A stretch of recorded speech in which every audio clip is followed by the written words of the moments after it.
à l'occasion de cet anniversaire, nous nous posons une question qui hante un grand nombre d'opérateurs de tourisme. Faut-il aller chez les dictateurs ? Sur une telle question, Voyager autrement est très intéressé par l'éclairage que vous, Guy Orange, président du CCFD Terre Solidaire et militant des droits de l'homme, pouvez nous donner, voire même, vous avez peut-être une position que vous souhaitez développer. Pour commencer, tout d'abord dire que il me semble que pour moi, je ne suis pas là pour faire de la publicité pour qui que ce soit, mais je suis là pour dire que voyager autrement, ça n'est pas un gadget, ça n'est pas facultatif. Je me réjouis de ce que vous accolliez ces deux mots, voyager et autrement. Voyager, l'homme, la femme, on l'a toujours fait. Et pourquoi autrement? Ce n'est pas simplement pour faire du neuf par plaisir ou pour vendre un produit neuf. Parce que nous sommes dans une situation qui est radicalement nouvelle. C'est ce qu'on appelle, c'est la tarte à la crème, c'est la mondialisation. On ne peut pas vivre aujourd'hui, alors que ce soit dans nos conflits sociaux, dans nos objectifs politiques, dans nos réalités ecclésiales pour ceux qui y appartiennent ou sociales, comme si nous ne vivions pas un événement qui est radicalement autre et qui s'appelle la mondialisation. Et la mondialisation, l'une de ses traductions, c'est l'interdépendance. Aucune solution à aucun des problèmes, y compris des problèmes les plus locaux, on le voit bien aujourd'hui, aucune solution ne peut être trouvée sans tenir compte de l'autre et des autres. Et à ce moment-là, le voyage, vous voyez, bon, je souhaite garder au voyage toute sa dimension culturelle, sa dimension de détente, sa dimension d'émerveillement, mais, on voyage aussi pour construire ce monde aujourd'hui de 2010, 2011, 2020 autrement.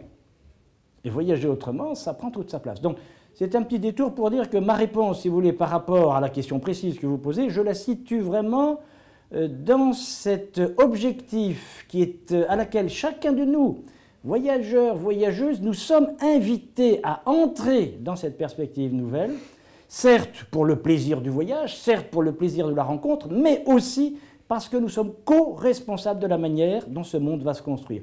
Alors ça paraît bien prétentieux de dire parce que je vais aller voyager dans tel ou tel pays et que je vais le faire autrement, je suis un co-bâtisseur. Eh bien oui, je suis un co-bâtisseur du monde d'aujourd'hui qui ne peut pas se bâtir de la même manière qu'il se bâtissait il y a 50 ans, il y a 30 ans. Parce que nous vivons quelque chose de radicalement haut, de radicalement nouveau. Alors cette interdépendance, elle me fait moi prendre une position très claire de principe.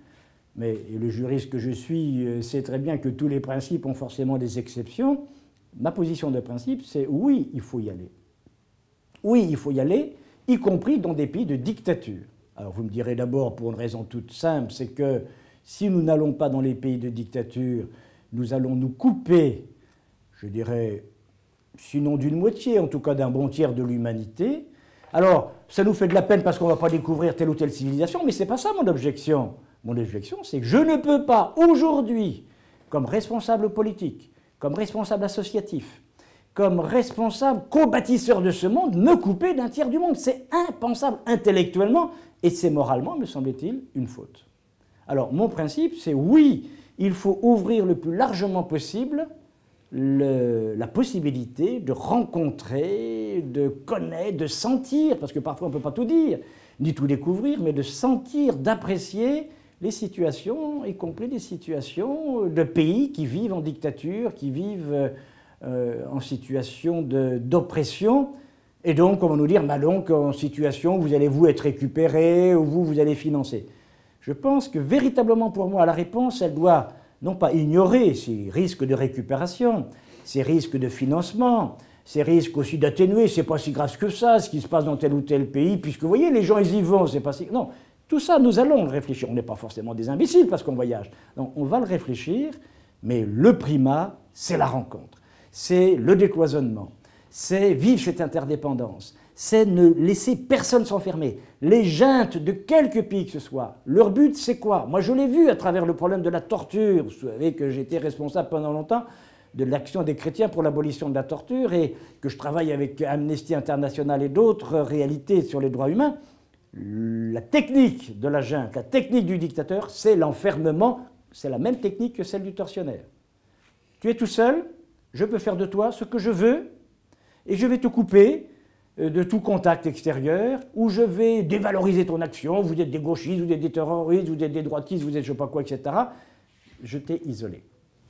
Aujourd'hui, pour vaincre cet isolement, vaincre cette solitude organisée et destructrice, parce que ça peut tuer non seulement un être humain, je l'ai vu à travers la torture, mais un peuple tout entier. On peut tuer d'étouffement un peuple tout entier. Eh bien, vaincre cet isolement nous amène à voyager, mais à voyager autrement.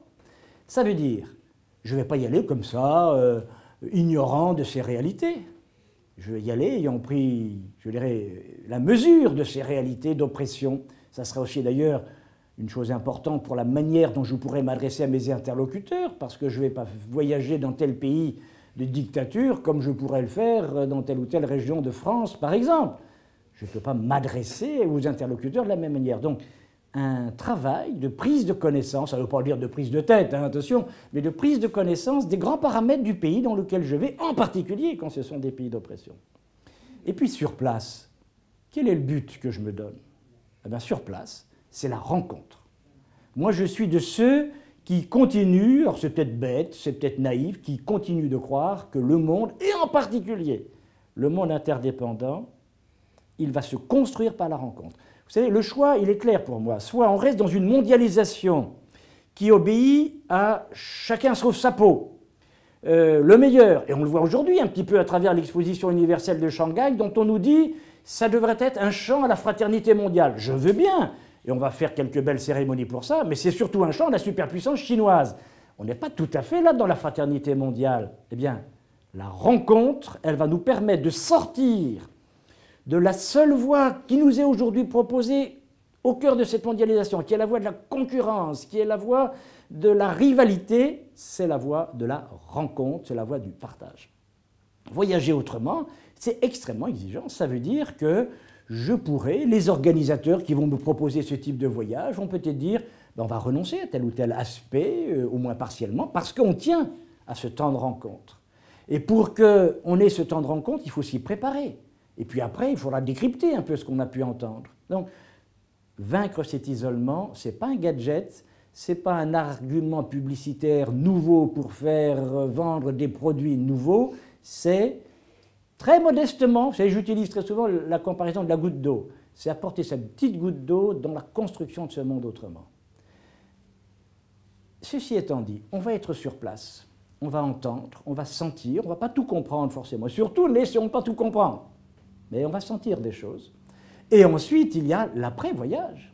Il y a l'après-voyage où là, nous avons nos responsabilités d'hommes et de femmes intelligents, capables de réfléchir, d'hommes et de femmes citoyens, citoyennes, capables de dire, attendez, ce que j'ai entendu, ce que j'ai perçu, ce que j'ai pu toucher de ces réalités me font prendre des positions ou me font inviter nos responsables politiques à prendre des positions qui vont dans tel sens, qui vont dans tel autre. Voilà. Donc, vous voyez, vraiment, mon principe, moi, il est très clair. Parce que je suis aujourd'hui dans une réalité mondialisée, je ne veux pas que mes 4 petites filles, elles s'enferment, ni qu'elles enferment des communautés parce que ce seraient des méchants qui nous gouvernent. Je vais faire un effort sur moi. La seule restriction, et ça, la seule restriction, c'est le jour où, manifestement, si vous voulez, au niveau de l'étude du rapport de force, je constate que l'ensemble de ma démarche va être récupéré.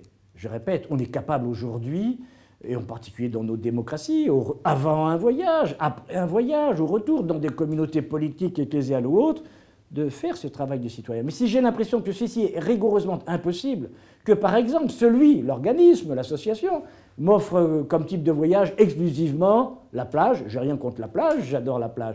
Les monuments, j'ai rien contre la culture, bien au contraire, je suis un homme pétri d'histoire et d'intérêt pour l'histoire. Mais si le voyagiste, entre guillemets, ne me propose que ça, ben je pense que là, il faut s'y refuser, bien sûr. Nous avons à nous poser par rapport à la question des dictatures, la question de comment je vais voyager. Et puis, peut-être l'autre restriction. Donc, première restriction, ne pas accepter n'importe quel produit en termes de voyage. Et voyager autrement, ça a un sens. Bon.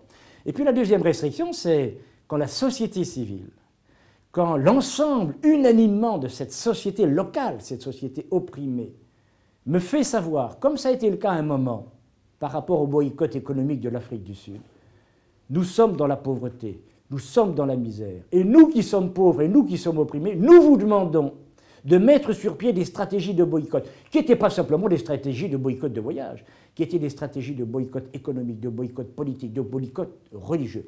Là, nous allons voir si, à un moment précis, dans une stratégie de démarche par rapport à une dictature, il peut être justifié momentanément. Le boycott n'est jamais une arme durable. Ça peut être qu'un moment de poser des questions. Il peut y avoir là une exception où, tel type de moment, parce que j'ai entendu cette société civile, eh bien je vais dire que, ben oui, je n'y vais pas. Mais parce qu'ils m'ont le demandé. Et mon je n'y vais pas, c'est pas je t'enferme, c'est au contraire, je t'ai entendu, toi société civile, me dire ne venez pas, au moins actuellement, faites pression sur vos diplomates, faites pression sur vos chefs d'entreprise, faites pression sur vos politiques pour organiser quelque chose qui est de l'ordre du marquage, entre guillemets, c'est ce boycott. Alors là, peut-être qu'il peut y avoir une exception. Mais véritablement, je crois que ça serait intellectuellement, et j'ajoute, comme défenseur des droits de l'homme, mais non pas au sens de j'ai le droit de, mais on veut construire un monde, comme le dit la déclaration de 1948, la déclaration universelle, où l'homme sera libéré de la terreur et de la misère. Aujourd'hui, cette libération de la terreur et de la misère, je ne le ferai pas tout seul, et je ne peux pas laisser tout seul les communautés opprimées. Voilà pourquoi ma position est assez radicale là-dessus. Elle n'est pas simplement idéologique, elle est, je dirais, géopolitique. Au nom même de la lutte contre ces oppressions, je dois briser tous les isolements. Merci de votre réponse et de votre soutien. Vous avez comme objectif, à vous, voyager autrement, de changer notre regard. Ce que je vous demande avec beaucoup d'insistance, c'est ne devenez pas une agence, je vais dire, réservée à quelques militants ultra spécialisés, ultra engagés, ultra sensibilisés. C'est toujours mon obsession, je l'ai eu à la CAD, je l'ai au cœur du CCFD Terre Solidaire. Ce message d'ouverture, ce message de changement de regard, il nous faut, et je m'adresse ici, je dirais, à des voyagistes, c'est-à-dire à des entrepreneurs qui proposent quelque chose au public.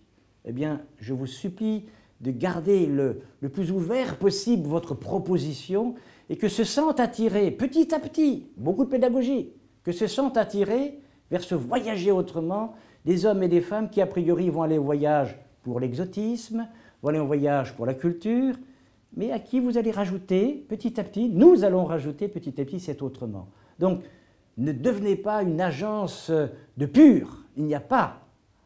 En termes de lutte contre la dictature, en termes de changement de regard, il n'y a pas les purs et les impurs. Il y a chacun de nous qui ouvrons nos regards. Voilà le petit message que je voulais relancer à l'occasion de l'anniversaire de Voyager autrement. Votre mission, elle s'inscrit dans cette mondialisation. Et parce qu'elle s'inscrit dans cette mondialisation, faites-la, réalisez-la, proposez-la au plus grand public possible avec la pédagogie, sans donner des leçons, mais en nous amenant autrement, à être autrement dans ce monde.